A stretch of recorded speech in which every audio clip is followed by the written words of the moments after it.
ধৈর্য সহকারে বসে যান। তাই এক্ষণে কেন্দ্রের নবযুব সংসদ সমিতি কর্মী ওস্তাদ বিকাশ চন্দ্র মাহাতোর পক্ষ থেকে আমরা শুরু করতে চলেছি দ্বিতীয় ছৌ নৃত্যনাট্য নিবেদন। আর দ্বিতীয় ছৌ নৃত্যনাট্য নিবেদনে আমরা যে ছৌ নৃত্যনাট্য বলে তুলে ধরব, সেই ছৌ নৃত্যনাট্য বলা হল এক মহান ধর্মমূলক অশ্রু সজল পৌরাণিক ছৌ নৃত্যনাট্য বলা। আমার নাম হল নহুসরাজের পুত্র যজাতি রাজার পরমযোগ্য ভগবানের মিলন।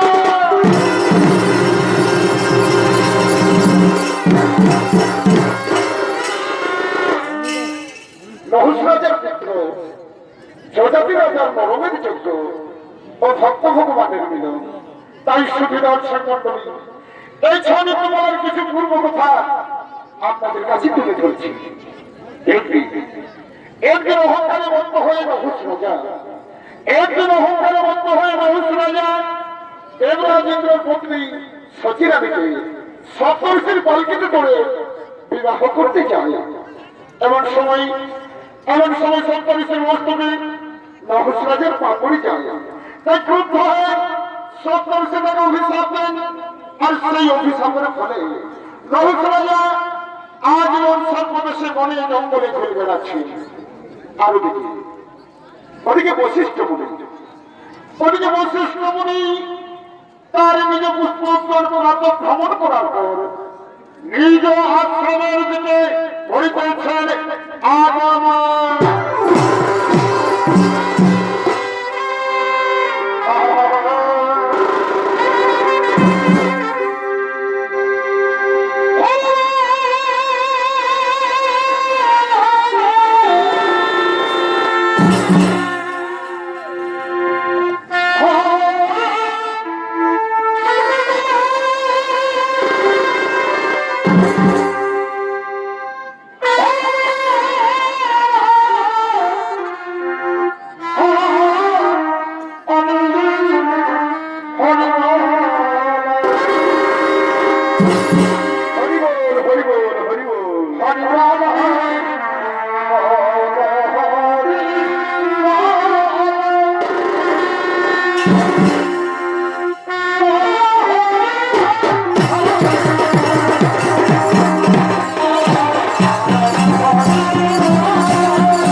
আজ বহুদিন পর কিনা মনে করে আমার আশ্রমে তো আগমন।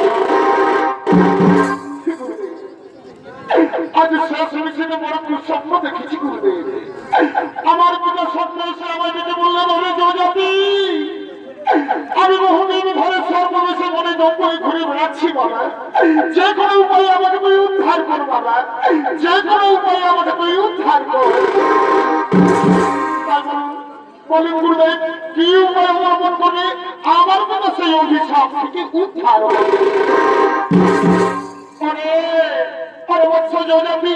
তোমার পিতা যে পাপ কর্ম করেছে অত সহজে সে উদ্ধার হবে না। তাহলে কি আমার পিতা কোনোদিন এই অভিশাপ থেকে উদ্ধার হবে না? তার কি কোনো উপায় নেই? তার কি কোনো উপায় নেই? আছে উপায়, আছে আছে, একটি উপায় আছে। আর সেটি কি উপায় হবে জানো? তোমাকে যজ্ঞ করতে হবে। যজ্ঞ করতে হবে। ঠিক আছে গুরুদেব, ঠিক আছে, আপনার কথা মতো আমি তাই করবো।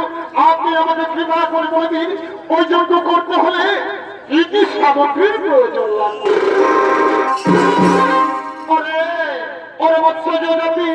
ওই মানবের যজ্ঞ করতে হলে তো অনেক কিছু সামগ্রীর প্রয়োজন লাগবে বাবা। আর তার মধ্যে যেটি হলো প্রধান, সেটি হলো কি জানো?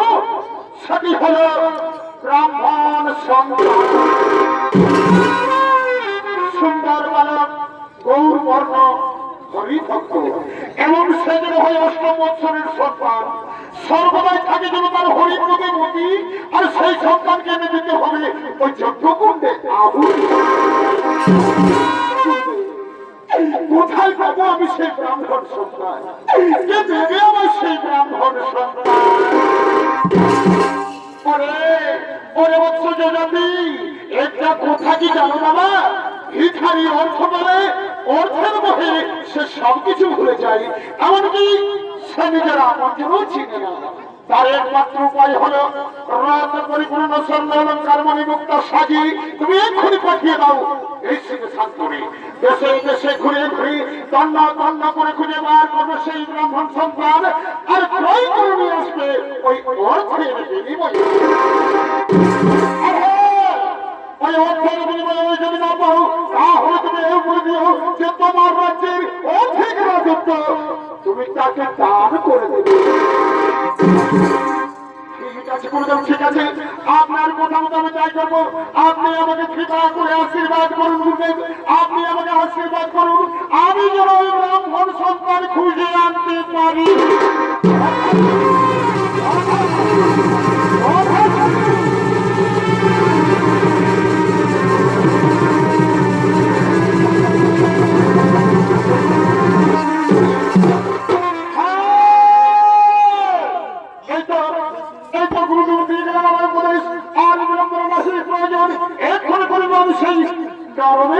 আয়োজন। তাই কোথায় কোথায় আমার মন্ত্রী সেনাপতি সৈন্যগণ তোরা করি মহারাজ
আদেশ করুন কি বাক্য করিতে হবে।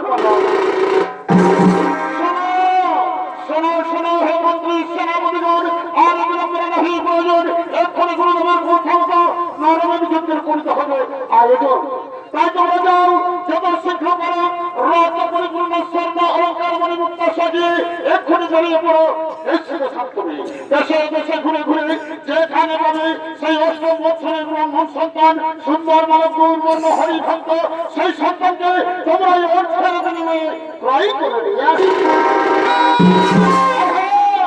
ওই অর্থের বিনিময়ে যদি না পাও, তাহলে তোমরা বলে দিও যে আমার রাজ্যের অর্ধেক রাজত্ব আমি তাকে দান করে দেব। ঠিক আছে ভারত সেনাকে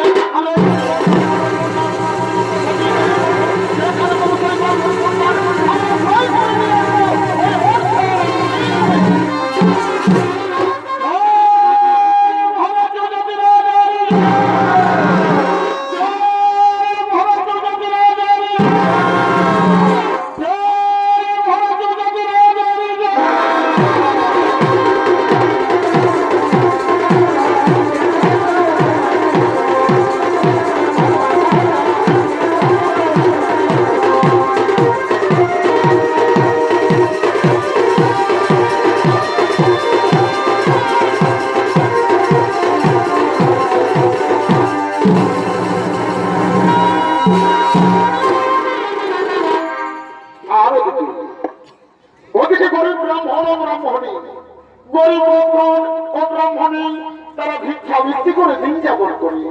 তাই গরিব ব্রাহ্মণ ও ব্রাহ্মণী তাদের অষ্টম বৎসরের সন্তান কুশল ধ্বজকে সঙ্গে করে নিয়ে নগরে নগরে ভিক্ষা করতে করতে আগমন করছে।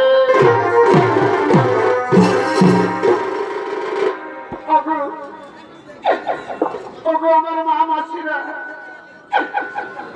দাদা ভাইরা, আমাদের দুটো ভিক্ষে দাও। এই যে দেখতে পাচ্ছ, আজ আমরা সকাল থেকে লোকের বারে বারে ভিক্ষা করছি। আজ আমরা সারাদিন ভিক্ষা করে কিছুই পাইনি গো বাবুরা। তাই তো আমাদের এই অষ্টম বৎসরের সন্তান কুশধ্বজ আজ 3 দিন ওরা হারে রয়েছে। সে আর ক্ষুধার জ্বালা সহ্য করতে না পেরে ক্ষুধায় ছটফট করছে। তাই বলি ওগো বাবুরা, ওগো আমার মা বোনেরা, আমাদের অবলা সন্তানের মুখ চেয়ে আমাদের কিছু ভিক্ষে দাও না গো বাবুরা। এই গরিব ব্রাহ্মণ ব্রাহ্মণীকে দুটো ভিক্ষা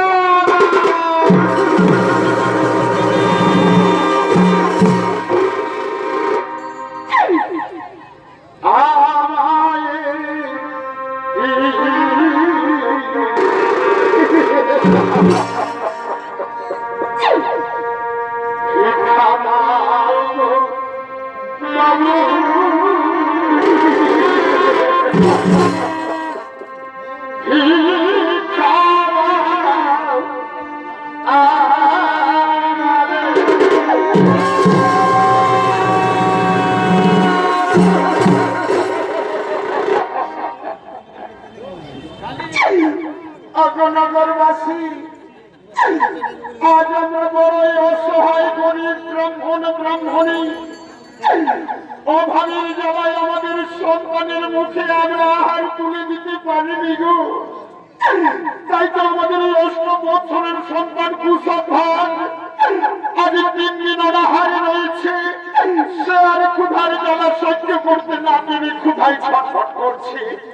তাই বলি ওগো বাবুরা, ওগো আমার মা বোনেরা, আমাদের অবলা সন্তানের মুখ চেয়ে আমাদের কিছু ভিক্ষে দাও না গো বাবুরা। এই গরিব ব্রাহ্মণ ব্রাহ্মণীকে ভিক্ষা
আমাদের কিছু ভিক্ষে দিন।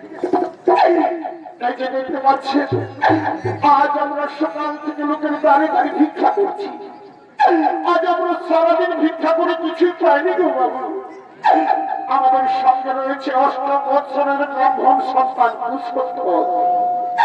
স্যার বিপিন অনাহারে রয়েছে, স্যার ক্ষুধার জ্বালা সহ্য করতে না পেরে ক্ষুধায় ছটফট করছে।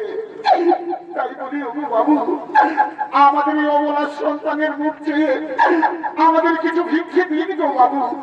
এই গরিব ব্রাহ্মণীকে দুটো ভিক্ষা।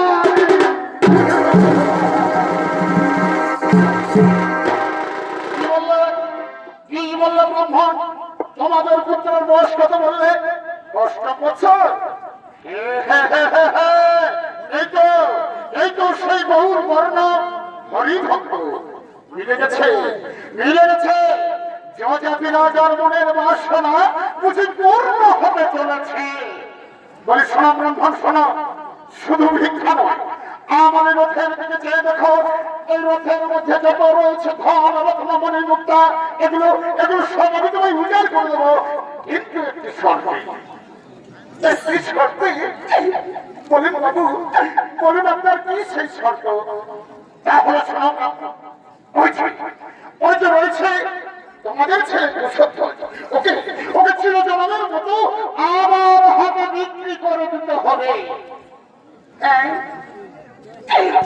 আমাদের পুত্র পুষ্পধ্বজকে চিরজনমের মতো আপনার হাতে বিক্রি করে দিতে হবে। আর তার বিনিময়ে ধন রত্ন মণি মুক্তা এগুলো সবাই দিয়ে দেবে। তাহলে তো ভালোই হয়, তাহলে তো ভালোই হয়। তাহলে তো আর আমাদের এমন ভাবে দুঃখে জীবন যাপন করতে হবে না, লোকের দাঁড়িয়ে দাঁড়িয়ে দিয়ে ভিক্ষা করতে হবে না। আমি তাই করবো, আমি তাই করবো। বলি ওগো ব্রাহ্মণী শুনছ? এই যে আমাদের পুত্র পুষ্পধ্বজ, একে যদি আমরা উনার হাতে বিক্রি স্বামী না, এটা হয় না গো স্বামী। আমি কোনো কিছুর বিনিময়ে আমার পুত্রকে আমি বিক্রি করতে দেবো না স্বামী। এ কিছু দেয় না, কিছু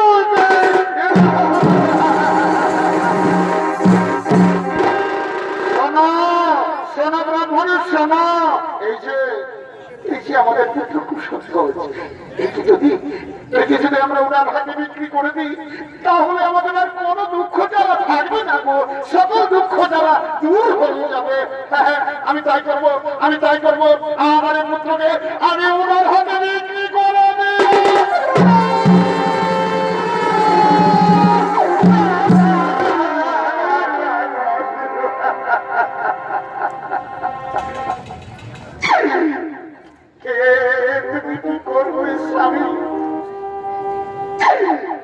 এই কথা শোনার আগে আমার মৃত্যু হলো না কেন স্বামী? এই কথা শোনার আগে আমার মৃত্যু হলো না।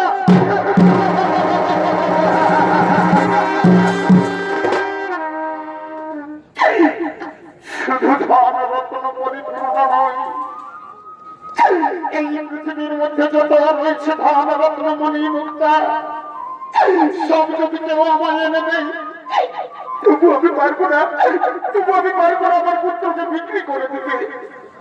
সে যে আমার কৃষ্ণ বলা পাখি, সে যে আমার কৃষ্ণ বলা পাখি, সে যে আমার কৃষ্ণ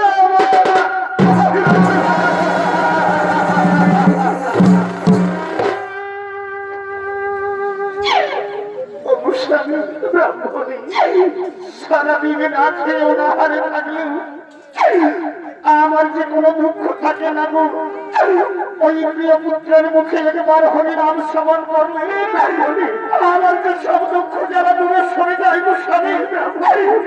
স্বামীরা আমার প্রিয় পুত্রকে আমি কৃষ্ণ বিক্রি করতে দেবো না স্বামী। কিছু চাই না,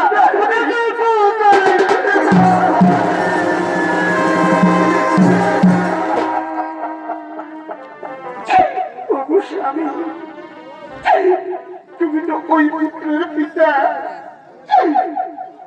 কেমন করে বুঝবে গো এই জগৎ সংসারে পুত্রের কত যে দরদ ব্রাহ্মণী। এই জগৎ সংসারে যে মায়ের পুত্র নেই সেই মা কাঁদে পুত্রের জন্য।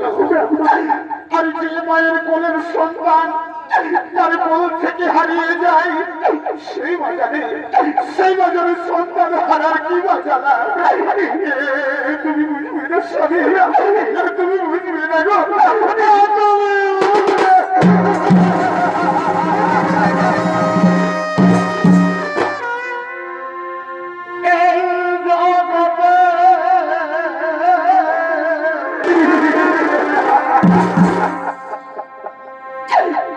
যার সন্তান না গো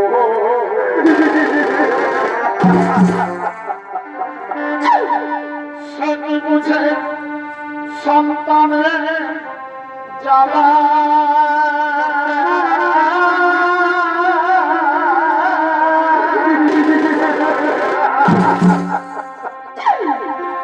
যে মায়ের কোলের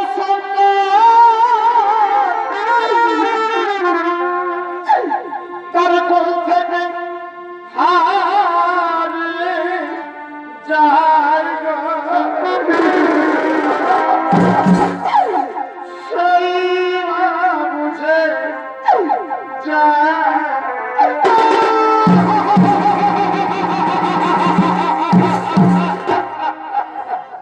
না স্বামী না। যে প্রিয় পুত্রকে আমি 10 মাস 10 দিন এই গর্ভে ধারণ করেছি, কত দুঃখ যন্ত্রণা সহ্য করে এই পৃথিবীর মাটিতে জন্ম দিয়েছি, নিজের বুকের দুগ্ধ খাইয়ে তাকে দিলে দিলে মানুষ করে তুলেছি, সেই প্রিয় পুত্রকে আমি কিছুতেই বিক্রি করে দেবো না স্বামী, কিছুতেই না।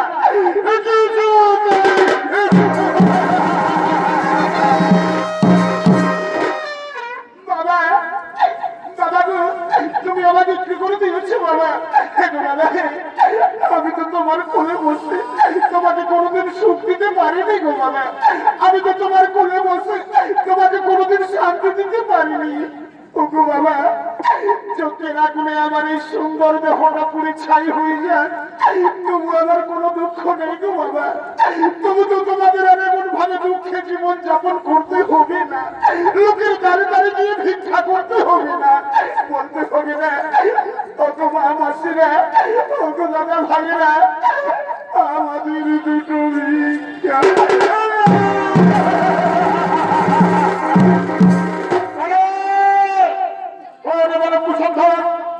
বিক্রি করে নিয়েছে, চলে এসো চলে এসো বলছি আমার সঙ্গে, চলে এসো আমার সঙ্গে। একটু দাঁড়ান বাবু, শেষবারের মতো আমার পিতা মাতাকে একবার প্রণাম করতে দিন। মা মাগো, তুমি আর এমন ভাবে কি বলাবা, তুমি আর এমন ভাবে চোখের জল ফেলো না মাগো। তোমাদের চরণে আমার এই শেষ প্রণাম রইল মা। আমি আবার তোমার কোলে ফিরে আসবো মা, আমি আবার তোমার কোলে ফিরে আসবো মা।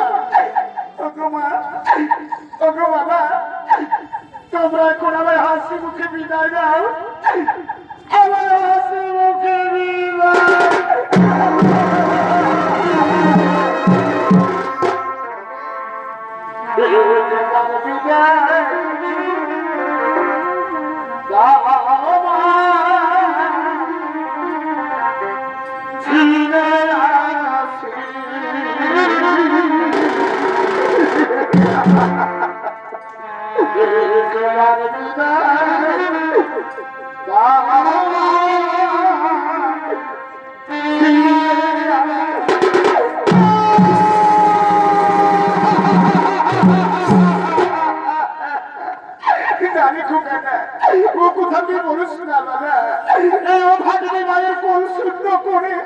কোথায় চলে যাবে খোকা, নারী খোকা না, আমি তোকে যেতে দেবো না, কিছু করি না,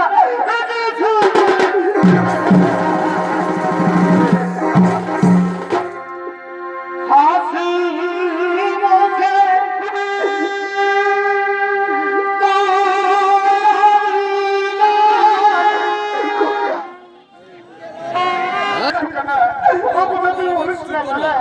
এই অভাবী মায়ের কোন শুনবে, শুনবে করে তুই কোথায় চলে যাবে খোকা।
এক্ষণে রাজা জগতে সঙ্গে মন্ত্রী সেনাপতি ও মুনি ঋষিদেরকে সঙ্গে নিয়ে যজ্ঞ করার জন্য করিতেছে না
সেনাপতিগণ কোথায় কোথায় রেখেছে সেই অষ্টম বছরের ব্রাহ্মণ সর্দার? অতি শীঘ্র নিয়ে এসো, আমি এক্ষুনি যদি আহুতি দেব। ঠিক আছে মহারাজ, ঠিক আছে, আমরা এক্ষুনি নিয়ে আসি সেই অষ্টম বছরের ব্রাহ্মণ সর্দার।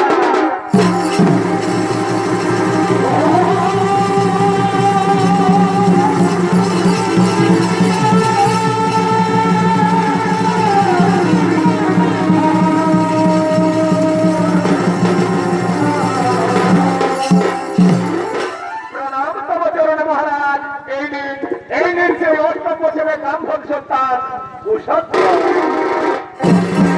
ওরে ওরে বাবা কুশধ্বর, তোমার কি মনের মধ্যে কোনো বাসনা রয়েছে বাবা? মহারাজ, আমার এই জগৎ সংসারে কোনো বাসনা নেই, তবে আপনার কাছে আমার একটাই অনুরোধ, আপনি দয়া করে একটু আমায় সময় দিন, একবার আমি আমার দয়াল ঠাকুর শ্রী মধুসূদনকে স্মরণ করি।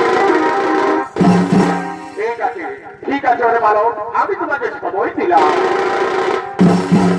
কোথায় কোথায় অগনাথের নাথ দয়াল ঠাকুর শ্রী মধুসূদন? এই বিপদের সময় একবার দাও দর্শন প্রভু, একবার দাও।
আহুতি, আমায় এই যে একটি আহুতি দিন। আর আপনারা বিলম্ব করবেন না, আমার আর বলবার কিছু নেই। তাহলে এসো এসো রে পারো, আমি তোমায় এই মুহূর্তে এই যে আহুতি দিয়ে আমার পিতাকে সেই অভিশাপ থেকে করিব উদ্ধার। এসো, এসো, এসো, এসো, আমি তোমায় বলে দিচ্ছি, আমার পিতাকে সেই অভিশাপ থেকে করিব উদ্ধার।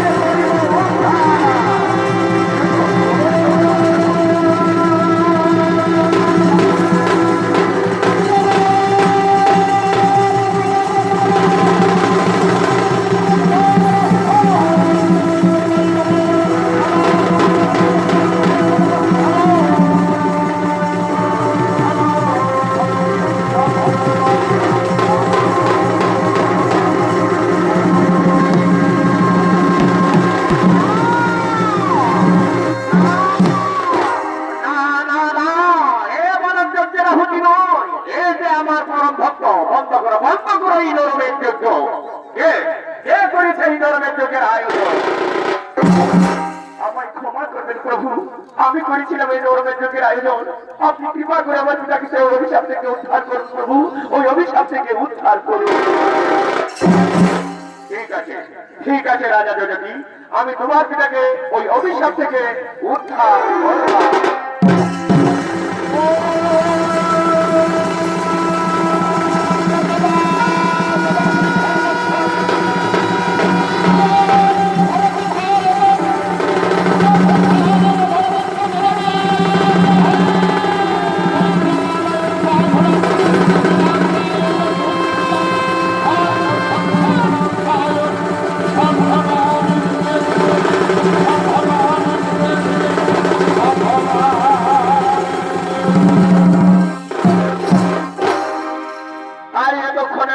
ভগবানের হইল মিলন, তাই সকলে আনন্দে হরি গুণগান করতে করতে নৃত্য করিতে লাগিল।